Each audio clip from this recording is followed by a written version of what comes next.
हरे कृष्णा।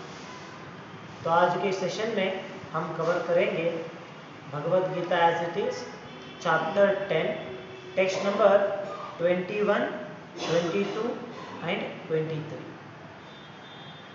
तो जैसे हमने पिछले सेशन में देखा था, भगवान कृष्ण अपनी विभूतियों के बारे में समझाना प्रारंभ कर रहे हैं और इन सभी श्लोकों में हम देखते हैं भगवान की अलग अलग विभूति ऑपुलेंसेस भगवान यहाँ पे समझा रहे हैं।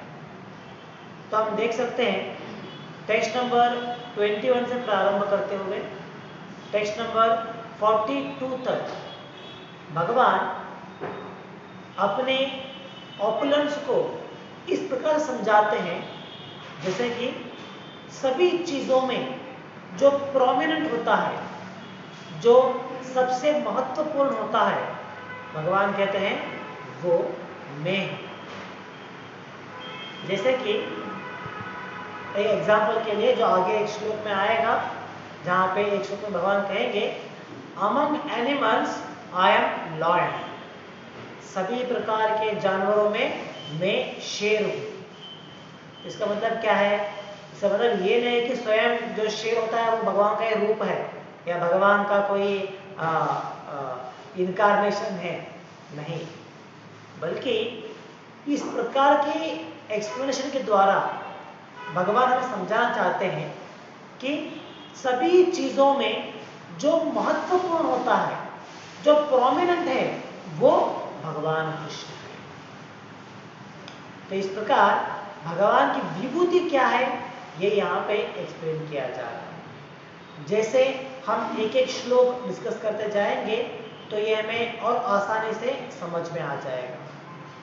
तो जैसे कि आज के इस श्लोक में टेक्स्ट नंबर 21 में हम देख रहे हैं, भगवान कहते हैं आदित्यानाम अहम विष्णु।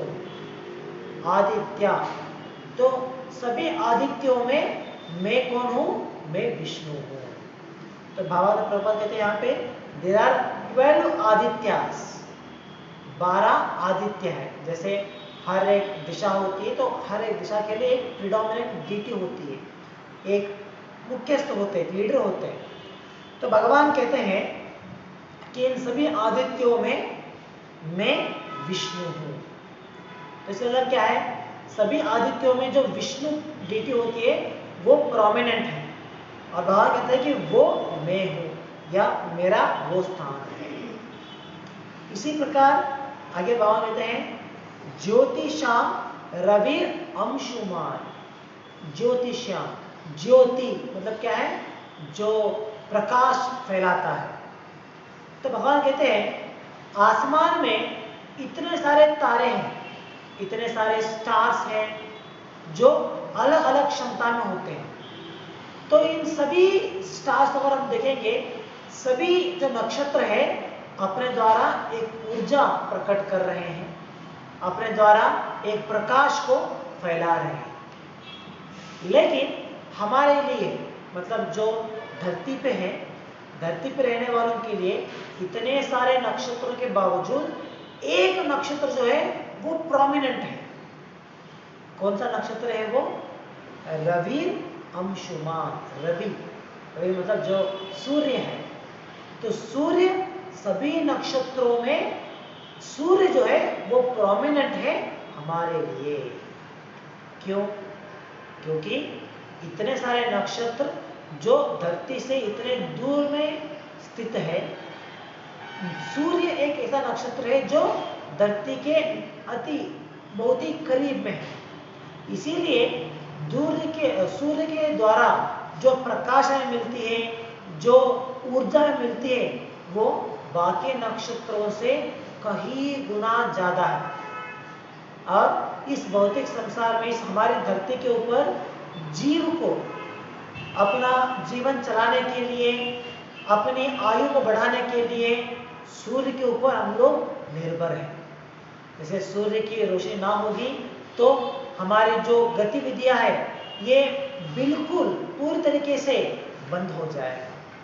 तो इसीलिए इन सभी नक्षत्रों में सूर्य जो है वो हमारे लिए प्रोमिनेंट है। इसका मतलब ये नहीं है कि आसमान में दिखने वाले इन सभी नक्षत्रों में सूर्य ही एक ऐसा नक्षत्र है जो इतना प्रकाश फैलाता है? नहीं। जैसे अगर हम विज्ञान के द्वारा समझने का प्रयास करेंगे तो हम देख सकते हैं सूर्य जो है उससे कई गुना ज्यादा गात्र में बड़ा नक्षत्र उपलब्ध है। तो जैसे मैं एक आर्टिकल पढ़ रहा था, वहाँ पे वो अलग अलग प्लैनेट्स को कंपेयर कर रहे थे एक दूसरे के साथ में कंपेयर करते हुए, ताकि हमें समझ में आ जाएगा कि हर एक प्लैनेट या हर एक ग्रह जो है वो कितना छोटा है या कितना बड़ा है। तो आप एक कंपेयर करते किस प्रकार हमारी धरती, अगर हमारी धरती एक टेनिस बॉल इसकी साइज की होती है, तो जो हमारा शुक्र ग्रह है वो एक फुटबॉल की भांति है कंपैरेटिवली।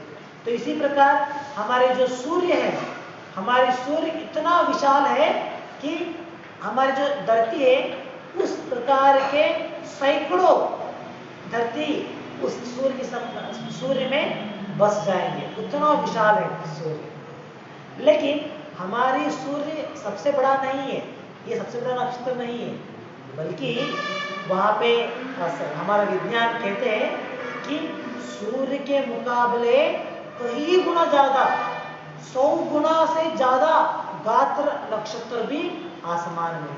जैसे एक का नाम है टाइटान। तो टाइटान जो है या वो हमारे सूर्य से कई गुना विशाल है, कई गुना ज्यादा बड़ा है। तो इस प्रकार हमारे आसमान में भी हम देख सकते हैं बहुत तरह से नक्षत्र है जो सूर्य से भी बड़े हैं, लेकिन फिर भी धरती पर रहने वालों के लिए सूर्य विशेष है। क्यों? क्योंकि वो इतने पास में है कि उसकी ऊर्जा हमें ज्यादा मिलती है। जैसे रात के समय में जब हम आसमान देखते हैं तो इतने सारे नक्षत्र हमें दिखाई देते हैं, देखने के लिए बड़े सुंदर लगते हैं, लेकिन एक्चुअली वो भी हमारे सूर्य जैसे ही नक्षत्र हैं। हालांकि वो हमारे धरती से बहुत दूर पे है, इसीलिए वो हमें इतनी छोटी गात्र में देखने के लिए सुंदर से दिखाई देते हैं। नहीं तो जिस प्रकार से सूर्य प्रकाशमान है उसी प्रकार ये सभी तारे भी प्रकाशमान हैं। तो इसीलिए सूर्य जो है हमारे धरती के इस नजदीक होने के कारण हमारे लिए प्रमुख कहलाता है। इसीलिए भगवान यहाँ पे कंपेयर करते हैं कि ज्योतिषाम मतलब जो भी नक्षत्र है जो प्रकाश को फैलाते हैं, उन सभी नक्षत्रों में मैं कौन हूं? मैं सूर्य हूं। क्योंकि सूर्य जो है हमारे लिए प्रोमिनेंट है सभी नक्षत्रों में, धरती पर रहने वालों के लिए। तो इसीलिए भगवान अपने आप को उस सूर्य के समान कंपेयर करते हैं। तो जैसे मैं प्रारंभ में कह रहा था, इसका मतलब ये नहीं है कि जब आप सूर्य को देखें आप कह सकते हैं अरे सूर्य भी भगवान का ही अवतार है, या कृष्ण भी सूर्य के अवतार है। हम ये नहीं कह सकते, क्योंकि इसका लिटरल मीनिंग नहीं है कि सूर्य ही स्वयं भगवान कृष्ण है। नहीं, भगवान यहाँ पे कंपेयर कर रहे हैं। कंपेयर करते समझाते हैं कि किस प्रकार सभी चीजों में जो प्रमुख होता है वो मैं हूँ। ये समझाने के लिए भगवान इस प्रकार की एक्सप्लेनेशन हमें दे रहे हैं। जैसे आपको याद रहेगा भगवान ने पिछले 2 श्लोक से पहले भगवान ने कहा था, मैं अपने विभूतियों को इस प्रकार समझाऊंगा जैसे एक आम आदमी भी उसे समझ सके। भगवान का पोजीशन क्या है? वो एक आम आदमी समझ सके, उसके अनुसार मैं अपना विभूतियों को समझाऊंगा। तो अगर आप एक आम आदमी को कहोगे कि देखिए इन सभी नक्षत्र जो है इतने सारे हैं, सैकड़ों है, इन सब में से कौन श्रेष्ठ है, तो वो तो कहेगा कि सूर्य ही श्रेष्ठ है, कि वो तो इतना प्रकाश फैलाता है, इतनी ऊर्जा देता है हमारे लिए। तो हम कह सकते हैं हाँ, इसी प्रकार भगवान कृष्ण भी है। सभी देवता है या सभी जीव है, उन सभी में श्रेष्ठ कौन है? वो भगवान कृष्ण। तो इस प्रकार समझाने के लिए आसान हो, इसीलिए भगवान इस प्रकार के उदाहरण के द्वारा अपने विभूतियों को समझा रहे हैं। तो भावार्थ में प्रभुपाद कहते हैं कि सूर्य जो है, सूर्य का जो प्रकाश फैलता है, सूर्य के द्वारा जो प्रकाश फैल रहा है, वो भगवान के प्रकाश को कंपेयर किया गया है। कहाँ पे? ब्रह्म संहिता में। ब्रह्म संहिता में जब भगवान ब्रह्मा भगवान कृष्ण को देखने के बाद जो प्रार्थना सुनाते हैं तो कहते हैं कि भगवान के शरीर से जो प्रकाश फैल रहा है, जिसे कहते हैं रेडियंस, वो क्या है एक्चुअली? वो सूर्य का ही रेडियंस है। जो सूर्य अपने एक स्थान में विराजमान होने के बावजूद अपने प्रकाश के द्वारा सभी जगह पे फैलता है, इसी प्रकार भगवान कृष्ण की रेडियंस या उनकी प्रकाश भी फैलता है। तो ये ब्रह्म संहिता में कहा गया है। इतना ही नहीं, अगले अध्याय में चैप्टर 11 जहाँ पे भगवान के विष्णु रूप का दर्शन उस भगवान दिखाते हैं और उस अध्याय में भगवान के विष्णु रूप का विवरण देते हैं, भगवान विष्णु रूप किस प्रकार से दिखता है। तो वहाँ पे भगवान कहते हैं कि ये जो सूर्य है ये उस विष्णु रूप का आंख है, वो उनका एक नेत्र है। तो विष्णु रूप मतलब एक भौतिक रूप है जो हमारे पूरी भौतिक संसार को मिला के एक आकार लेता है। तो वो भगवान कृष्ण का एक आकार है, लेकिन वो भौतिक आकार है। तो उस आकार में ये जो सूर्य है वो उस जो विश्व रूप है उसका नेत्र कहलाता है। तो इस प्रकार भगवान यहाँ पे कहते हैं कि सभी प्रकाशमय नक्षत्रों में मैं सूर्य हूँ। इतना ही नहीं, आगे भगवान कहते हैं मारीचिर मरुताम अस्मि। तो जो अलग अलग प्रकार के मरीचि हैं, जो अलग अलग प्रकार के मरुत है, उनमें से मारीचि वो बहुत ही प्रिडोमिनेंट प्रमुख है। तो भगवान कहते हैं कि वो मैं हूँ। और इतना ही नहीं, नक्षत्राणाम अहम शशि। ये सभी नक्षत्रों में मैं चंद्रमा हूँ। जैसे हम चांद को देखते हैं, मून जो इतनी प्रकाशमय है, देखने के लिए इतना सूदिंग लगता है, तो भगवान कहते हैं हाँ वो भी स्वयं मैं हूँ। तो इस प्रकार इस श्लोक में टेक्स्ट नंबर 21 में भगवान 4 प्रकार की कंपैरिजन करते हैं, जहाँ पे चारों कंपैरिजन में जो भी प्रमुख चीजें हैं भगवान कहते हैं कि वो मेरा ही अंश है या वो मेरी विभूति है। तो इस प्रकार भगवान की विभूति के बारे में इस श्लोक में हम समझ सकते हैं। और हम आगे बढ़ेंगे, टेक्स्ट नंबर 22 कवर करेंगे। जैसे हमने प्रारंभ में कहा था, इन सभी श्लोकों में भावार्थ बहुत छोटा है, यहाँ पे ज़्यादा एक्सप्लेनेशन की जरूरत नहीं होती, तो इसीलिए समय के अनुसार हम 2-3 श्लोक कवर करना ट्राई करेंगे हर दिन। तो टेक्स्ट नंबर 22 मैं स्वयं पढ़ूंगा विदाउट रिपीटेशन। वेदानां सामवेदोस्मि देवानां अस्मि वासवः इंद्रियाणां नमश्चास्मि भूतानां अस्मि चेतना। तो इसका अनुवाद इस प्रकार से है, of the Vedas I am the Samaveda, of the demigods I am Indira, of the senses I am the mind, and in living beings I am the living force or knowledge।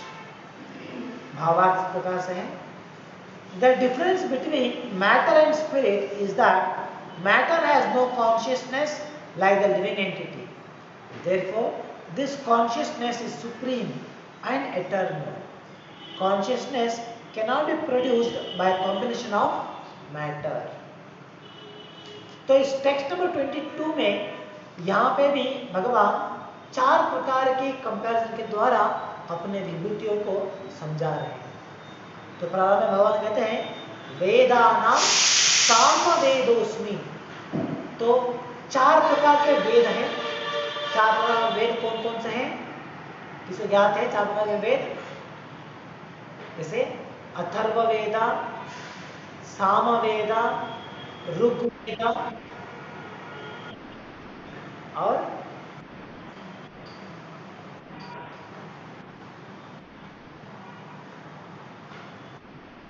Yajurveda. तो 4 वेद है, अथर्ववेदा, ऋग्वेदा, यजुर्वेदा और सामवेदा। तो इसे कहते हैं 4 बेसिक वेदास, जो आगे बढ़ते हुए इनका एक्सपांशन करते हुए हमें 18 पुराण मिलेंगे, 18 उपपुराण मिलेंगे और 108 उपनिषद मिलेंगे। तो ये सभी आगे आते हैं। तो प्रमुख है ये 4 वेद।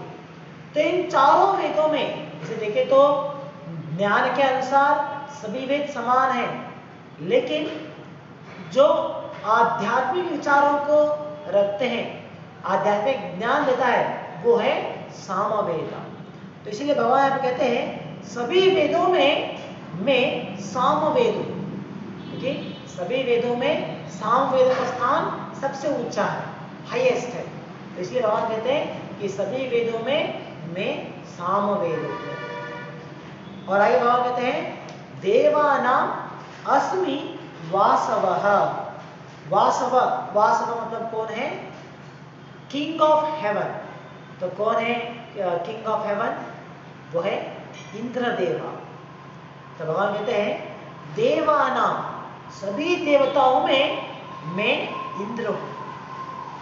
तो इस हायरार्की को अगर हम समझेंगे तो हम देख सकते हैं जैसे सभी डेमिगॉड्स, उनके लीडर इंद्रदेव माने जाते हैं। तो इन सभी डेमिगॉड्स में कौन कौन आते हैं? जैसे फॉर एग्जांपल अग्निदेवा या वरुण देवा, या नहीं तो और कौन आते हैं, जैसे बहुत सारे हैं जो डेमिगॉड्स कैटेगरी में आते हैं, जैसे कि fire, earth and even water, air, जो कि सभी प्रिडोमिनेंट डिटीज हैं, ये सभी देवताओं के कैटेगरी में आते हैं। और इन सभी के लीडर है इंद्रदेवा।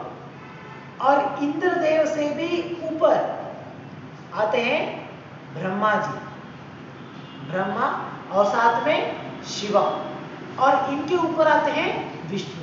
तो ये एक हायरार्की है। तो इस प्रकार सभी देवताओं में उनके लीडर माना जाता है इंद्रदेवा। जैसे कि स्वर्ग लोक है, तो स्वर्ग लोक में जो स्वर्ग लोक की कैटेगरी है, उस कैटेगरी में ये सभी डेमिगॉड्स, उनके अपने अपने प्लैनेट होती है, अपने अपने फॉलोअर्स हैं, और इन सभी के लीडर है इंद्रदेव। तो भौतिक संसार को चलाने के लिए यहाँ पे समय समय पे जो भी कार्य होना है, इन सभी कार्यों को कराने के लिए हर एक देवताओं को नियुक्त किया गया है। जैसे बारिश लाने के लिए एक देवता है, हवा चलाने के लिए एक देवता है। तो इस प्रकार हर एक कार्य के लिए एक एक देवता को नियुक्त किया गया है, और इन सभी देवताओं के ऊपर है इंद्रदेव। जैसे अगर आप कोई ऑर्गेनाइजेशन देखेंगे तो उस ऑर्गेनाइजेशन में जो इतने सारे कर्मचारी होते हैं, काम करने वाले, उन सभी कर्मचारी के ऊपर एक मॉनिटर होता है या एक मैनेजर होता है। तो मैनेजर का तो काम क्या है? सभी कर्मचारियों से जो काम उन्हें दिया गया है वो काम करवाना, वो मैनेजर का काम है।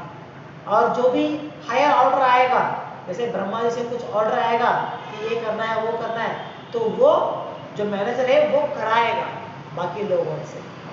तो इसी प्रकार ये हायरार्की में हमारे जो संसार की मैनेजमेंट है, उसके हायरार्की में हम देख सकते हैं इन सभी देवताओं के अधिपति है इंद्रदेव।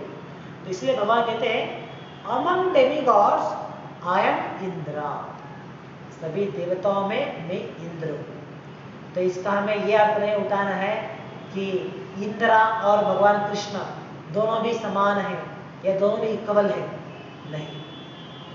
डेमिगॉड्स, कोई भी देवता कभी भी भगवान के बराबरी या भगवान से ऊपर नहीं हो सकते।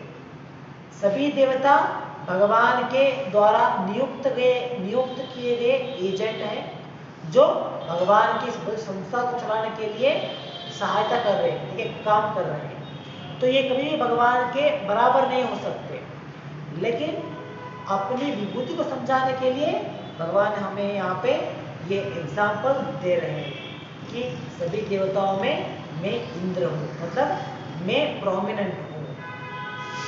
तो आगे भगवान कहते हैं इंद्रियाणाम मनश्चास्मि।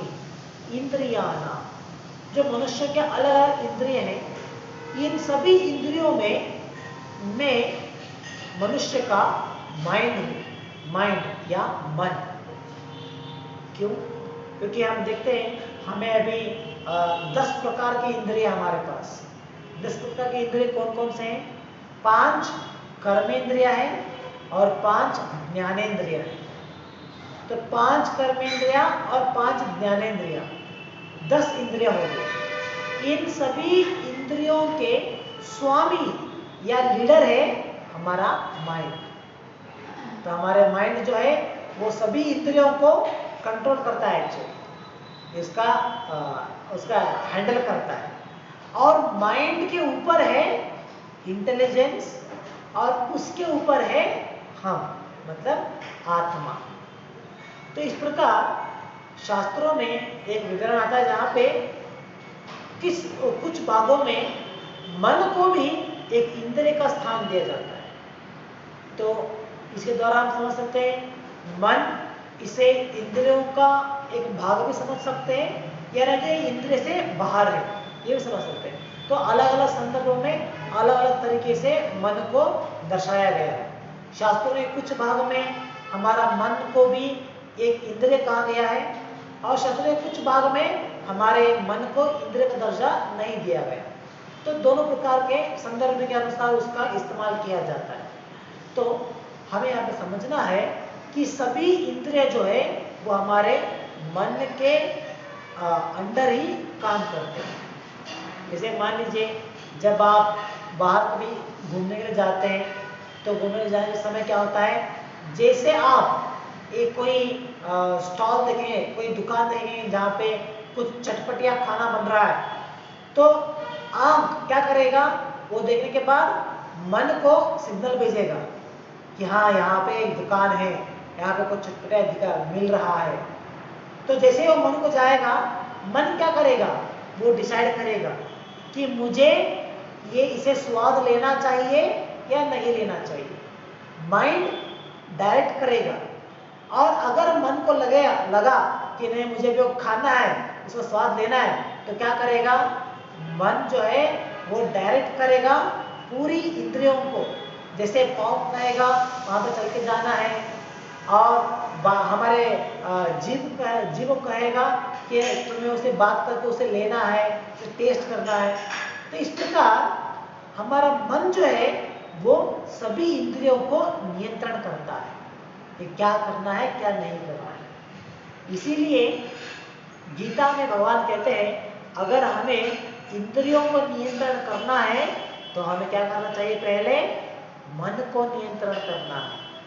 आपको याद रहेगा एक अध्याय में जब भगवान ने इंद्रियां और मन का एग्जाम्पल दे रहे थे, तो वहाँ पे एक एग्जाम्पल के द्वारा इसे भगवान ने समझाया था।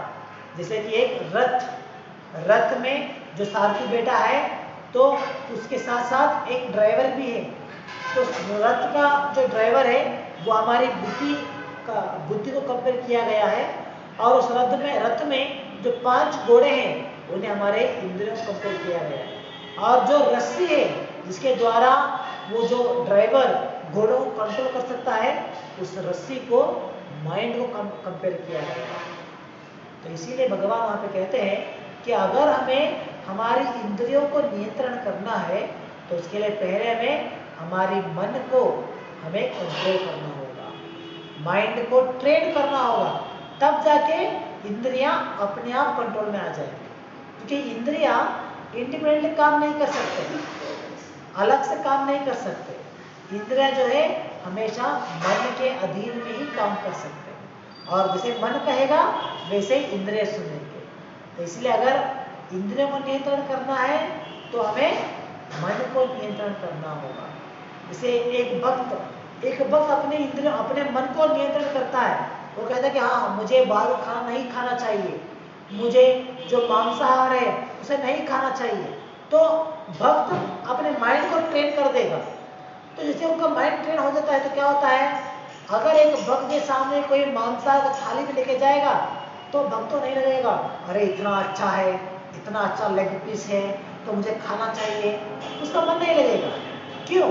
कि उसने माइंड को ट्रेन कर दिया। तो माइंड को ट्रेन किया है, इसीलिए उसका हाथ, उसका पांव या उसका जीभ वो कभी भी उसे खाने के लिए आगे नहीं बढ़ेंगे। तो इस प्रकार माइंड जो है वो लीडर है सभी इंद्रियों का, तो उसे कंट्रोल करेंगे तो सभी इंद्रिय कंट्रोल में आ जाएंगे। इसीलिए भगवान इस कंपैरिजन में कहते हैं कि इंद्रियानाम मनश्चास्मि, मन तो सभी इंद्रियों में मैं माइंड हूँ। तो ये भगवान की कंपैरिजन है, भगवान की विभूति। जैसे सभी इंद्रियों में प्रोमिनेंट कौन सा है, वो है मन, तो भगवान कहते हैं हाँ तो वो मैं हूँ। तो इस प्रकार आगे भगवान कहते हैं भूतानाम अस्मि चेतना। भूतानाम, भूतानाम मतलब एवरी लिविंग एंटिटीज। भूता यहाँ पे इस्तेमाल किया जाता है सभी जीवियों को कहने के लिए। तो सभी जीवियों में मैं कौन हूं, मैं चेतना हूं, मतलब कॉन्शियसनेस। तो देखिए सभी जीव भगवान के विभिन्न अंश हैं, तो भगवान के विभिन्न अंश होने के नाते सभी जीव समान हैं, इनमें कोई अंतर नहीं है। हमारे शरीर में अंतर हो सकता है, जैसे कि मुझे मनुष्य का शरीर मिला है और एक दूसरे जीव को एक मच्छर का शरीर मिला है, या दूसरे जीव को एक चूहे का शरीर मिला है। तो शरीर में अंतर है लेकिन आत्मा में अंतर नहीं। चाहे एक मनुष्य के शरीर में रहने वाला आत्मा, एक मच्छर के शरीर में रहने वाला आत्मा, या एक चूहे के शरीर में रहने वाला आत्मा, सभी समान है, इक्वल है एक्चुअली। तो इसीलिए भगवान यहाँ पे कहते हैं कि सभी जीवियों में, सिर्फ मनुष्य की बात नहीं हो रहा है यहाँ पे, बल्कि ऑल लिविंग एंटिटीज, चाहे इंक्लूडिंग ऑल अदर फॉर्म्स, जैसे रेप्टाइल्स हो सकते हैं, या पेड़ पौधे हो सकते हैं, जीव जंतु हो सकते हैं, पक्षी हो सकते हैं, या कोई जलचर हो सकते हैं, इन सभी के मुकाबले में मैं कौन हूँ, कहते कि मैं चेतना हूँ, मैं कॉन्शियसनेस हूँ। क्यों?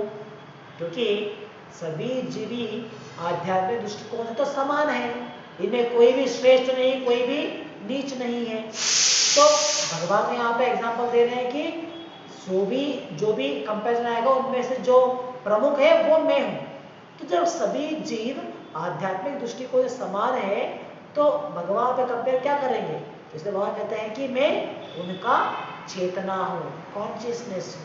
क्योंकि हम देख सकते हैं कॉन्शियसनेस के बिना हमारा पूरा शरीर या ये आत्मा कुछ भी काम कर नहीं है।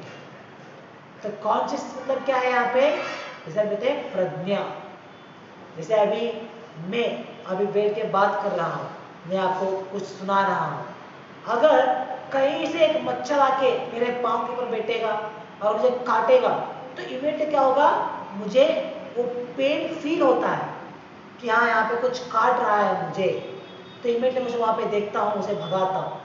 तो ये कैसे पॉसिबल है? अभी मेरा पूरा दिमाग तो आपको गीता समझाने में है, मैं आपको क्या एग्जाम्पल देना है, क्या सिखाना है, क्या एक्सप्लेन करना है, इसमें मेरा मन लगा है।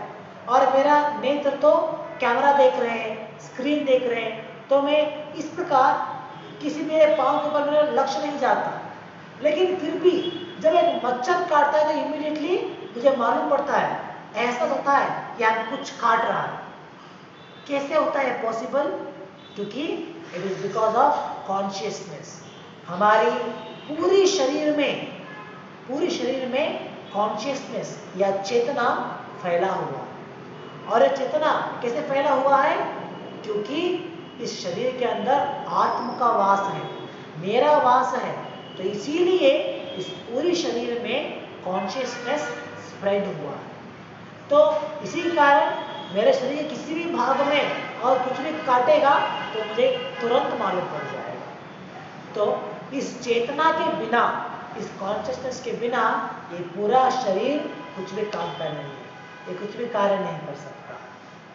इसीलिए कॉन्शियसनेस जो है वो इतना इम्पोर्टेंट है सभी जीवों के लिए। ये सिर्फ मनुष्य की बात नहीं है, चाहे कि कोई भी जानवर हो, कोई भी जीव हो, सभी जीवियों में कॉन्शियसनेस इम्पोर्टेंट है। उनका जो चेतना है वो इम्पोर्टेंट है। कि वो उसकी पूरी शरीर पे स्प्रेड हुआ है और वहां पे पूरी शरीर की गतिविधियां वो मॉनिटर कर रहा है। तो इसीलिए भगवान कहते हैं कि सभी जीवियों में मैं उनका कॉन्शियसनेस हूँ, उनका चेतना हूँ। तो ये एक बड़ा लिविंग फोर्स है। तो भगवान के बिना या इस कॉन्शियसनेस के बिना हमारा शरीर निरुपयुक्त है। इसलिए भगवान कहते हैं I am consciousness among all the living entities. तो इस प्रकार इस श्लोक में भी टेक्स्ट नंबर 22 में भगवान 4 प्रकार के कंपैरिजन करते हुए अपने विभूति को यहाँ पे समझाते हैं। तो एक आम व्यक्ति भी, एक कॉमन पर्सन अगर इस विचारों को सुनेगा, समझने का प्रयास करेगा, तो वो समझ सकता है एक भगवान कितने श्रेष्ठ है या भगवान किस प्रकार से उनकी विभूतियाँ स्प्रेड हुए हैं और उनके पोजीशन कितना महान है, ये समझ सकता है। तो इसीलिए इन दोनों श्लोकों में भगवान इस प्रकार के एग्जाम्पल के द्वारा हमें समझाते हैं। और आगे आने वाले श्लोकों में भी भगवान इसी पैटर्न कंटिन्यू करते हैं और अपने विभूतियों को एग्जाम्पल के द्वारा समझाना कंटिन्यू करते हैं। तो अगले श्लोक हम अगले सेशन में कंटिन्यू करेंगे। तो यहाँ पर समाप्त करेंगे आज के लिए। ग्रंथराज श्रीमद् भगवद गीता की जय। जगत गुरु श्रील प्रभुपाद की जय। हरे कृष्ण।